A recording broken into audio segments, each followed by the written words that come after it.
성공한 브랜드들이 낡은 건물만 삽니다. 이상하죠?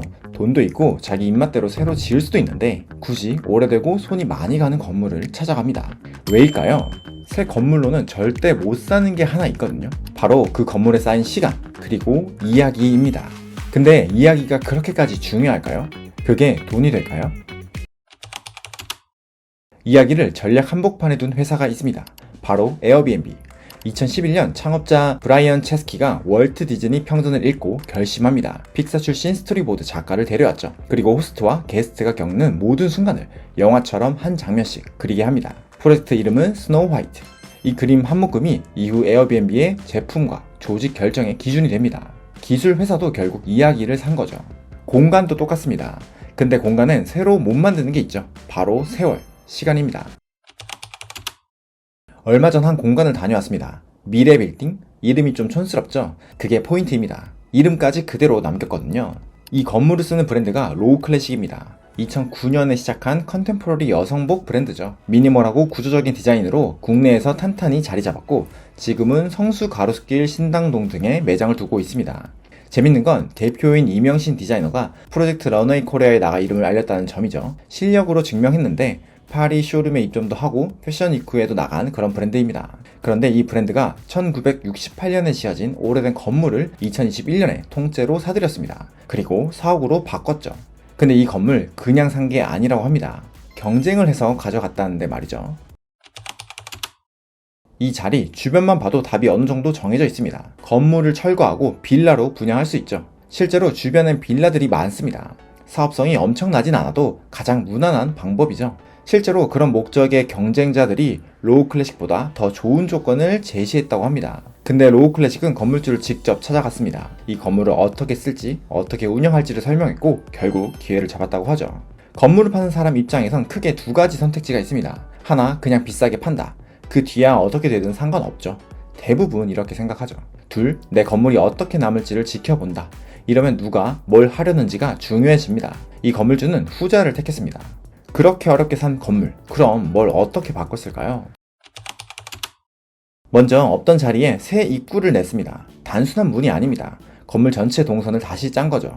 에어비앤비가 사용자 동선을 스토리보드로 그렸듯 공간에서도 동선이 곧 이야기거든요. 미래 빌딩의 이야기를 다시 쓴 거죠. 새 문은 유럽 호텔을 연상시키는 블랙 컬러로 마감했고 다른 입구엔 외국 유치원 입구에나 있을 법한 노티스 보드를 뒀습니다. 실제로 에데이를 컨셉트로 잡았다고도 하죠. 대신 건물의 얼굴인 외관은 그대로 뒀습니다. 미래 빌딩이라는 옛 간판도 살렸죠.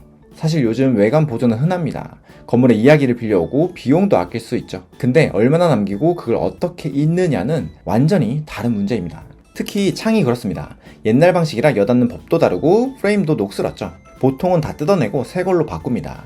근데 여긴 크기가 제각각인 창 50여 개를 5번이나 실측해서 다시 만들었다고 합니다. 근데 왜 이렇게 창문이 많을까요?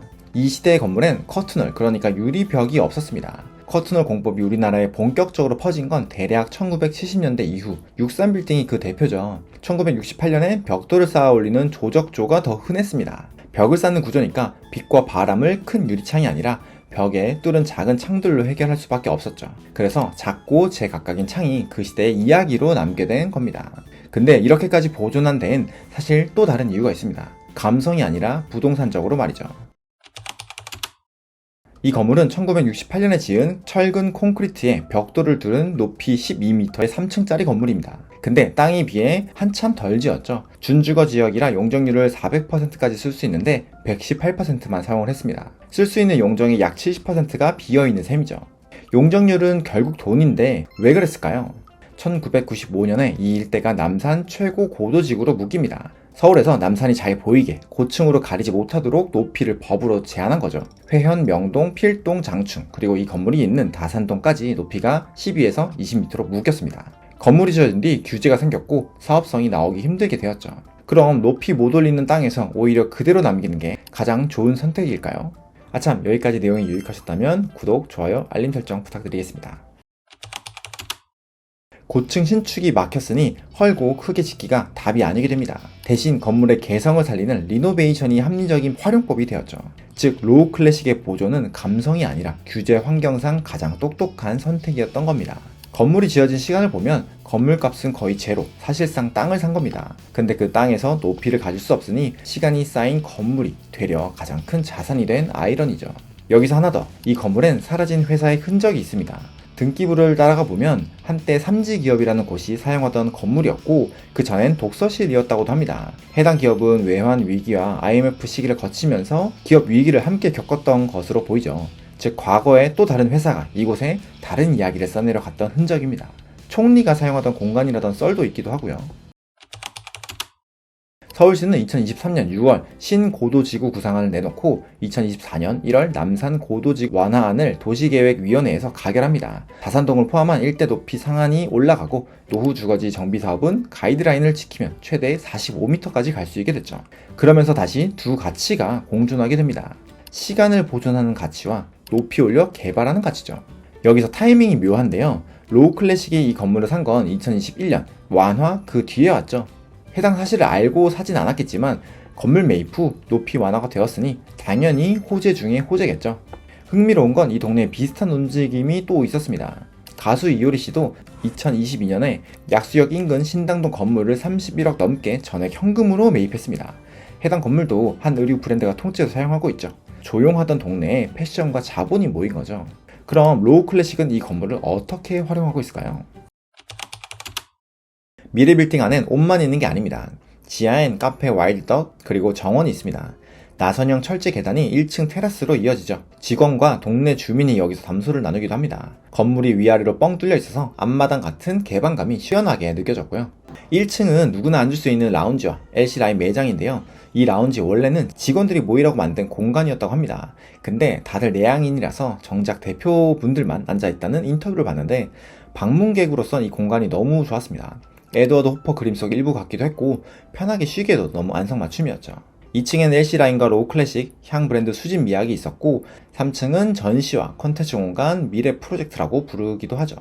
특히 3층에 있었던 스팀 인 비트윈이라는 전시도 너무 좋았는데요. 단순 미학적 전시라기보다 오사카 빈티지 원단 회사 유게 패브릭 팜의 원단을 활용한 가구, 병풍 등이 전시되어 있었고 실제 원단 구매도 가능했죠.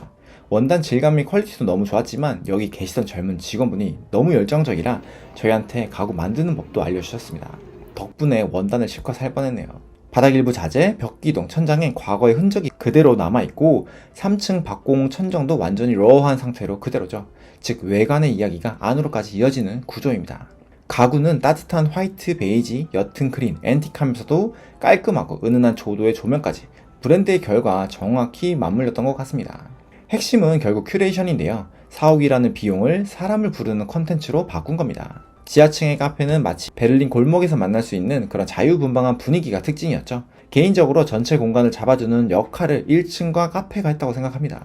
철제 난간을 붉은색 컬러로 칠한 것과 원래부터 있었던 것 같은 조경, 목재 및 철제, 그리고 다양한 컬러감의 아웃도어 가구가 숨은 스팟처럼 작동을 하죠. 근데 이게 로우 클래식만의 특별함일까요? 아닙니다. 세계 최고 브랜드도 똑같은 걸 이미 해오고 있습니다. 애플, 워싱턴 한복판에 1903년에 지어진 카네기 도서관이 있습니다. 116년 모자르 양식 건물이죠. 애플이 이걸 사들여서 통째로 복원했습니다.